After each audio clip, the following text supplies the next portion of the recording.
Hi, this is Sridhar Guduri. With Allergy and Asthma Clinics of Ohio. We are based in Dublin, Ohio, with satellite clinics in Columbus, Westerville, Grove City, Mansfield, and Zanesville. In this video, I'm going to talk about spring pollen allergies. Before we go any further, I wanted to make a few statements about what an allergy is. An allergy is an immune response. It's the way your body reacts to when it is exposed to an external stimulus, like an allergen.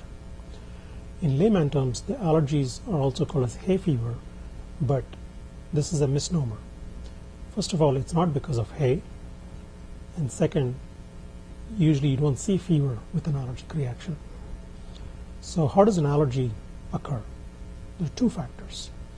One is genetic. Allergies do run in the families. Two is environmental. It's not possible to develop an allergy when you're not exposed to it at all. And this is the reason why we rarely see environmental allergies in infants and very young kids. So why bother with allergies? It affects more than 35 million Americans every year. So what are the major allergens in Ohio? In the spring, usually it's the tree pollen.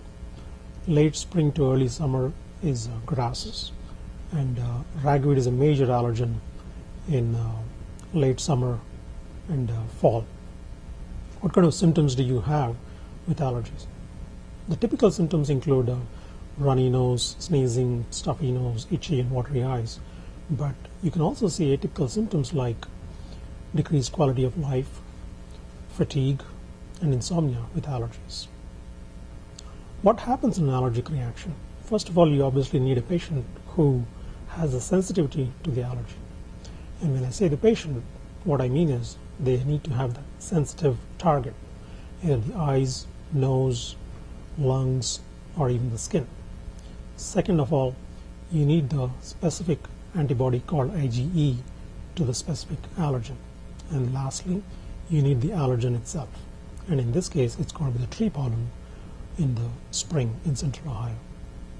When all of these three things are present, the allergic reaction would manifest itself as the nasal and the ocular symptoms and even asthma.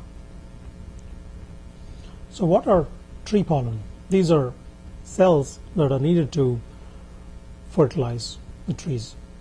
One of the common misconceptions is patients think they're allergic to brightly colored flowering plants, but usually brightly colored flowering plants do not put out pollen that are pollinated by wind. This is done more by insects.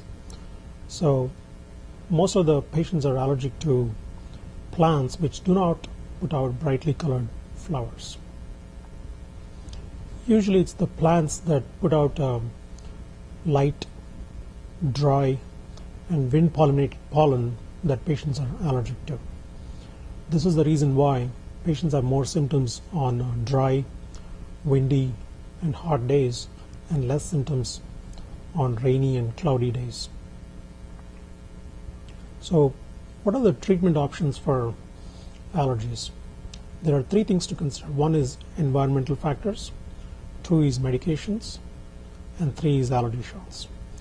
By environmental factors, I mean how you can change the environment around you so that you're exposed less to the allergen in question. For example, in springtime, there are certain things that you can do to control the allergies better. One is not being outdoors, especially in the morning between 6 and 10 a.m. when the allergen counts are very high. Two is while mowing the grass, wearing a mask and taking a shower as soon as you're done working outdoors. Three is closing the windows while driving and also closing the windows while sleeping at night. These are a few things that you can undertake to minimize the exposure to tree pollen. The second step is medications. Now there are two major classes of medications that can be used for allergies. One is antihistamines like Claritin, Zyrtec, and Allegra, which are available over the counter. Two is nasal steroids like Flonase, Veramist, and Omnaris.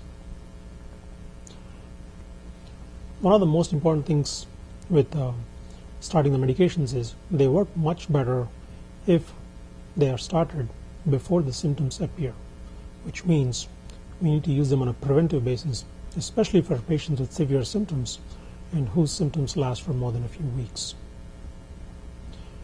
If the medications are not working, then we go to the next step, which is allergy shots, or it's also called immunotherapy.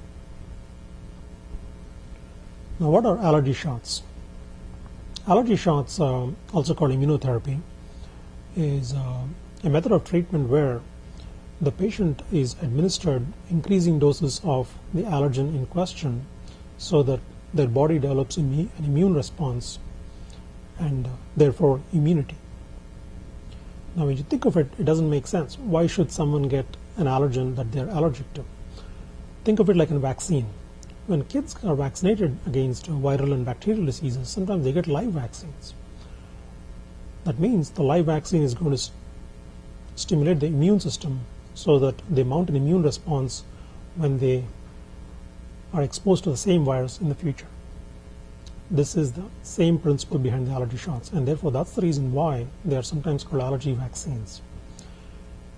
There are two phases when administering the allergy shots. One is a build-up phase where the patient starts the shots, and each week or each day, depending on the schedule, they are exposed to increasing amounts of the allergen in question in the form of a subcutaneous injection. Once the target dose is reached, they go into maintenance phase where the frequency of injections can be decreased, meaning they go from every week to even up to every month. Now, allergy shots is the closest thing that comes to being a cure for allergies.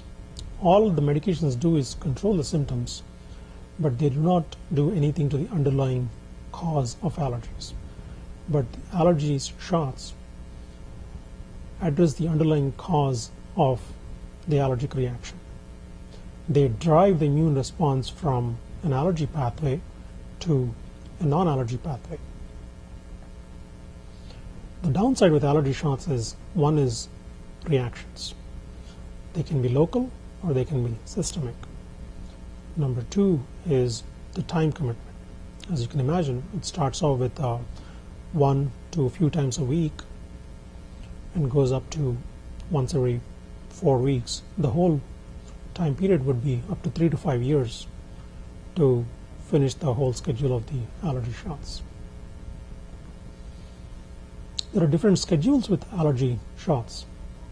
The classic one is where the patient starts off with once every week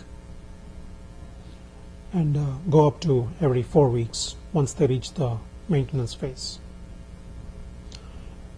Modified schedules include rush and cluster immunotherapy. Rush immunotherapy is where the patient gets multiple injections on the same day and reaches the maintenance phase much faster. This is a very effective procedure, but also a high-risk procedure because the patient is getting large amounts of the allergen in a very short amount of time.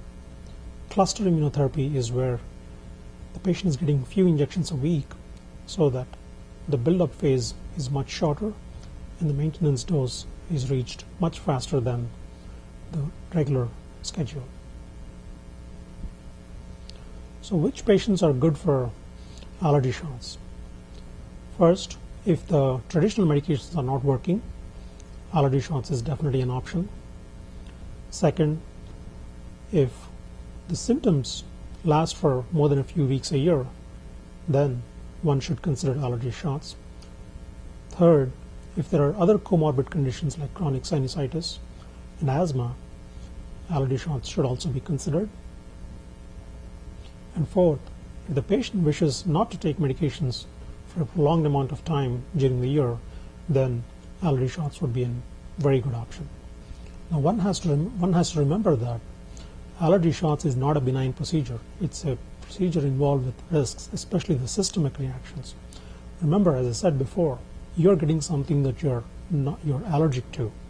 So your body can always react in a severe allergic way, which is also called anaphylaxis. This is the reason why allergy shots are not advised to be administered at home. They need to be given in a medical facility where all treatment options to treating an anaphylaxis are available. Anaphylactic reaction can happen within a few minutes after administering the allergy shot. The highest risk is between 0 to 30 minutes. Of course, there is a late phase to anaphylactic reaction too, and this is the reason why the shots need to be given in a medical facility, and the patient needs to wait in the medical facility to 20 to 30 minutes after the shot to see if there's any risk of reaction happening. Treatment options for anaphylactic reactions include epinephrine and, if needed, IV fluids and probably other emergent medical measures.